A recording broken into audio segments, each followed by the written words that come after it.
All I'm saying is that's coming from there. And Tom from Kirby says, you claim to be an LFC supporter, and he says, with fans like that, who needs enemies? Well, I mean, that's a silly remark. We're actually talking now about Scousers. We're talking about Liverpool.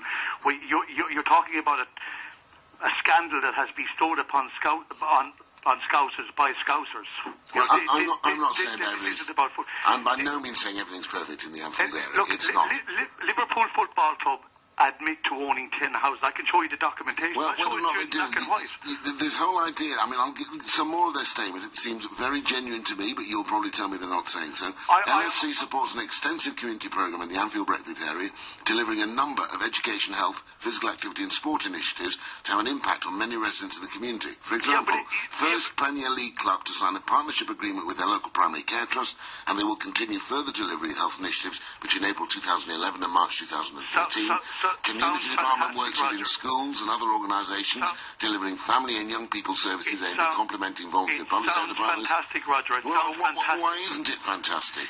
Because, Roger, it sounds more fantastic when there's a person like yourself reading it out, reading it off the script. No, it makes a difference. What's happening is that there's a company here, it's one of the 6th or 7th richest sporting institutions on the planet, and it's running roughshod. It's taking advantage of poor, vulnerable people, and they've ended up that a lot of these people have moved out. But remember, the city council is ultimately responsible for what goes on around. Yes, the city council has a lot to do with it, Roger. Right, of course, can I give you their statement? Can I read you their statement? They say... Roger, you can, but what would be more beneficial if the people who'd be putting out this stuff would come and have a debate with me and some of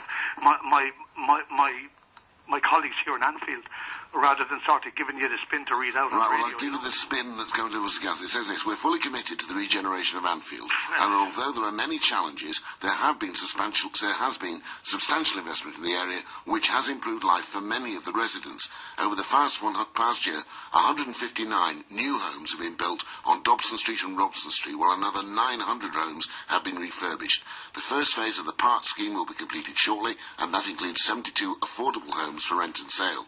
New community facilities are also in the pipeline, with work now underway on the new Four Oaks Primary School and a health centre.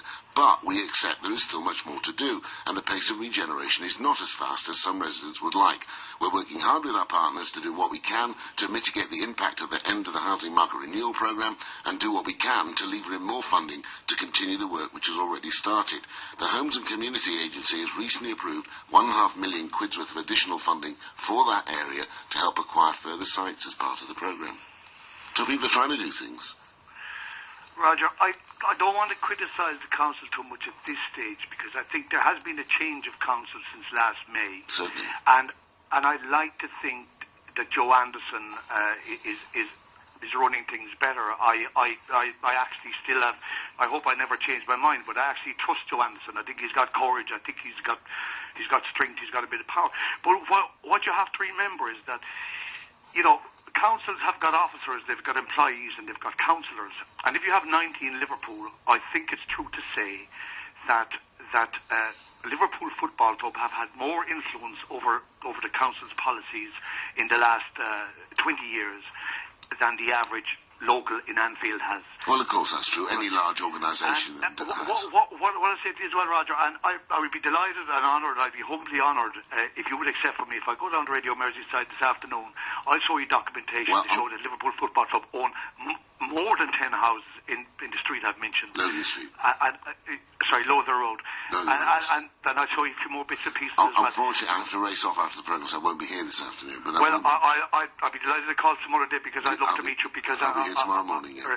And the other thing I'd like to say, Roger, you've been polite enough to read out the PR script from LFC, and you've also spoken on behalf of the council.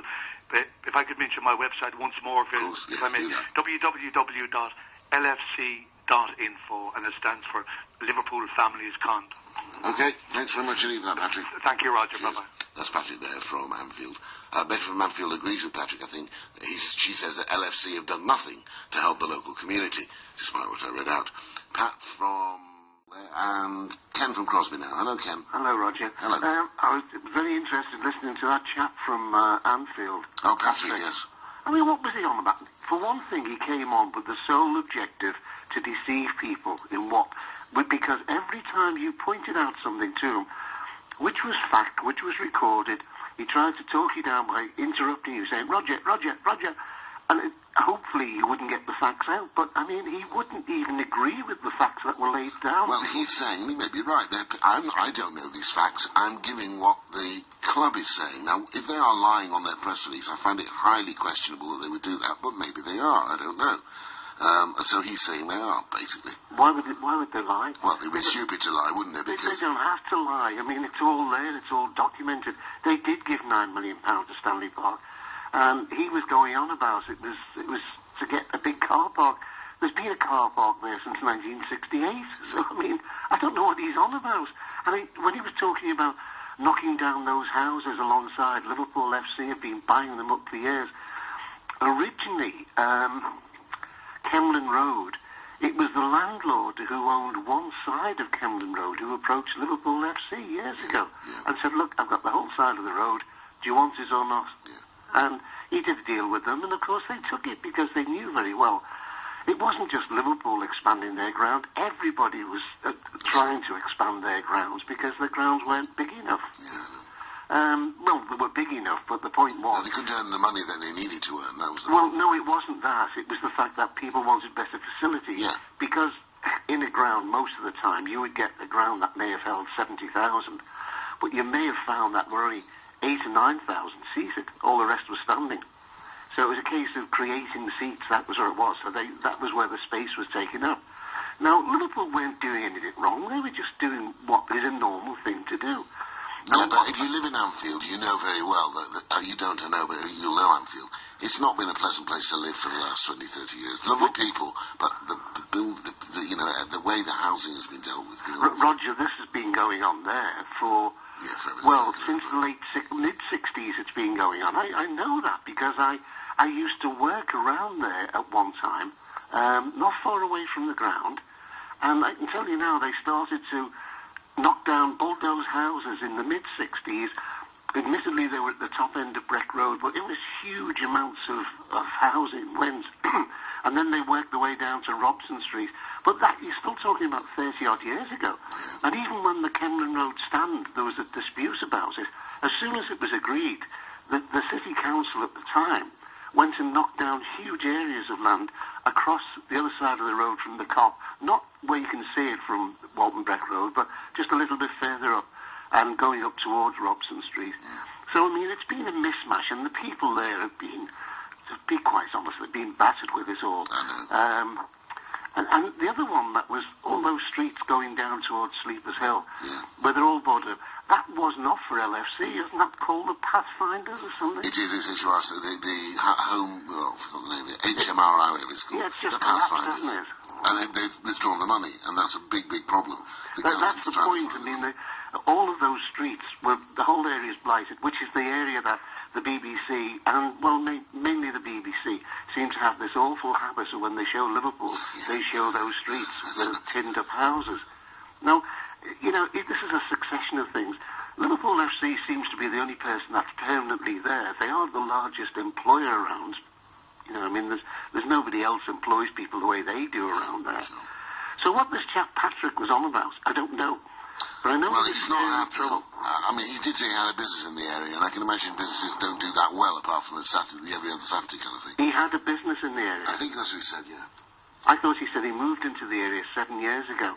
I'm not quite sure whether he moved in or his business moved in, but one or both of the other, yeah. Well, I don't know. I would be... I would be a little bit dubious about believing anything he said, to be quite honest with you, because it seemed to me as though he was really stirring up trouble. I mean, he's got a website going there which says LFC something or other. Yes. And he said it's the truth about it. Now, what's that? I don't know what he's on about. I don't know what... Well, he obviously doesn't like Liverpool Football Club, that's for sure. Well, that's it. He's supposedly an LFC supporter, as if... and he came out with such drivel. I mean, he said Liverpool FC stopped Everton building in Stanley Park. I mean, Everton couldn't afford to build anywhere. Everton, unfortunately, like lots of clubs. Well, actually, it was turned down by Liverpool City Council, where it was a suggestion for Everton to build something. There was an outline proposal. That's right, and it was not, as far as I'm aware, it was nothing to do with Liverpool Football Club. It seemed to be planning permission was not granted by... It was a long time ago. Oh, I know. But I don't think that could have anyway gone ahead, because Everton's greatest opportunity, of course, was the one on King's Dock.